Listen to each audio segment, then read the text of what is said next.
आज हम बात करेंगे थोड़ी साकार निराकार के बारे में। साकार किसको कहते हैं और निराकार किसको कहते हैं। ऐसे देखा जाए तो मेरी दृष्टि से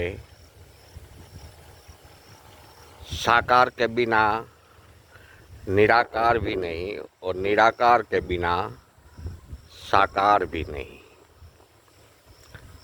दोनों एक दूसरे से जुड़ा हुआ है, लेकिन कुछ सीमित समय मात्रा के लिए जुड़ा हुआ है, कायमी के लिए नहीं।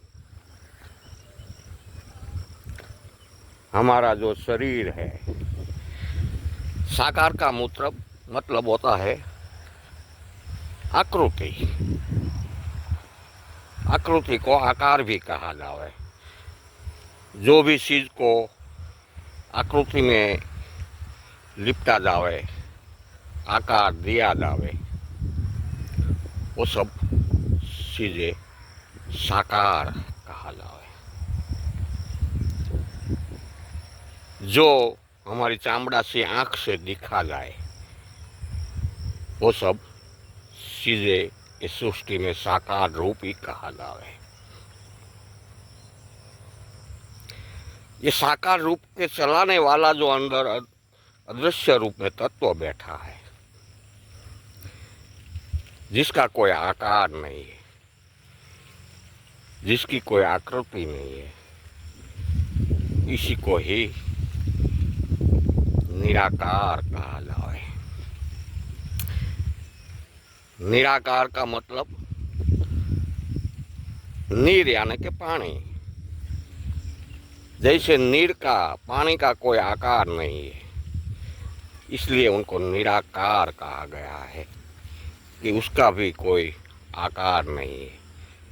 फिर भी वो निराकार के रूप में अदृश्य रीति से जो काम करता है इस सृष्टि में, स्थूल जगत के लिए भी और सूक्ष्म जगत के लिए भी, जो कभी परिवर्तनशील नहीं होता है। सृष्टि से अंत से लेकर, सृष्टि की शुरुआत से लेकर सृष्टि के अंत तक जो चीज में कोई परिवर्तन नहीं होता है और दिखता भी नहीं है, हमारी चामड़ा की आंखों से वो दिखता भी नहीं है, वही निराकार है। दिखता नहीं है, फिर भी अदृश्य रीति से काम करता है। जी वो हम चामड़ा की आंख से देखते हैं, लेकिन अदृश्य रीति से हमको उसकी अनुभूति जरूर होती है। लेकिन साकार को चलाने वाला ही निराकार है। निराकार नहीं होता तो साकार की उत्पत्ति कभी होती ही नहीं। जो चीज की उत्पत्ति होती है वो साकार है, लेकिन जो चीज की उत्पत्ति होती है, जो चीज सीमित मात्रा के लिए उत्पत्ति होती है, कुछ समय के लिए उत्पत्ति होती है, उसको चलाने वाला जो अंदर अदृश्य रूप में बैठा है, अदृश्य रूप में रहकर जो चलाता है, वो निराकार है।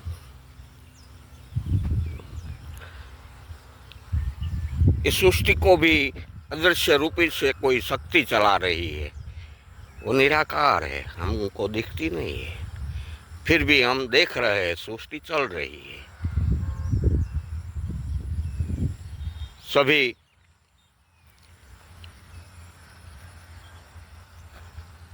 लक्ष्य राशि के सभी शरीरों साकार होते हुए भी उसके अंदर निराकार भी है। सभी शरीरों में साकार तो है ही, जो आकार लिया वो साकार। हमारे मंदिर को अंदर जो मूर्तियां है, जो भी चीज हम अनेक चीजों से रूपांतर करके बनाते हैं, पंच तत्वों की मदद से भी ये प्रकृति में जो चीज बनती है वो सभी साकार है। लेकिन पंच तत्वों को बनने वाली चीजों को जो चलाने वाली शक्ति होती है वो निराकार है।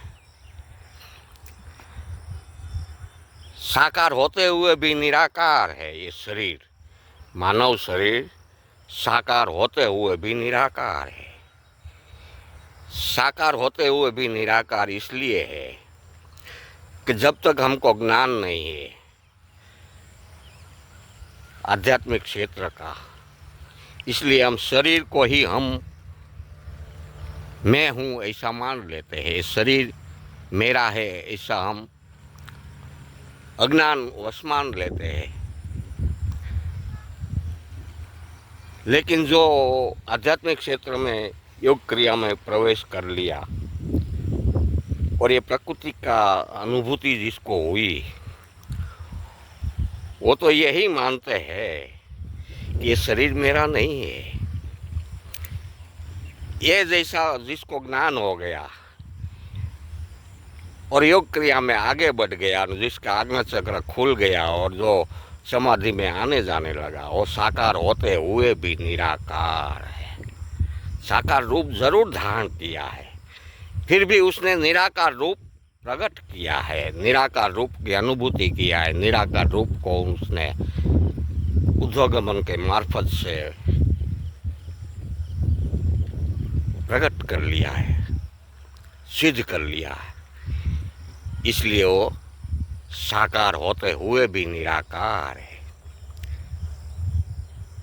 यही कारण से मैंने कहा था शुरू में कि साकार के बिना निराकार कभी सत्य नहीं होता और निराकार के बिना कभी साकार सत्य नहीं होता।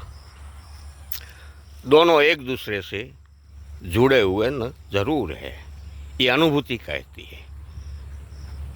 दोनों एक दूसरे से जुड़ा हुआ है, ये अनुभूति कहती है। सृष्टि में जो भी भौतिक चीजें हैं, जड़ है या चेतन है, वो सभी साकार ही कहा जावे। जड़ में सब वनस्पति पेड़ पौधा भी आता है और चैतन्य में सभी लक्ष्य राशि के पंच तत्वों के बना हुआ शरीर आता है। दोनों के अंदर साकार होते हुए भी अंदर निराकार शक्ति काम तो कर ही रही है, जो अदृश्य रूप में काम कर रही है, जो साकार रूप को संचालन कर रही है, जो हमारे शरीर के अंदर अदृश्य रूप में है। जैसा शरीर होता है ऐसा उनका आकार धारण करते हैं, इसलिए उनको निराकार भी कहा जाता है।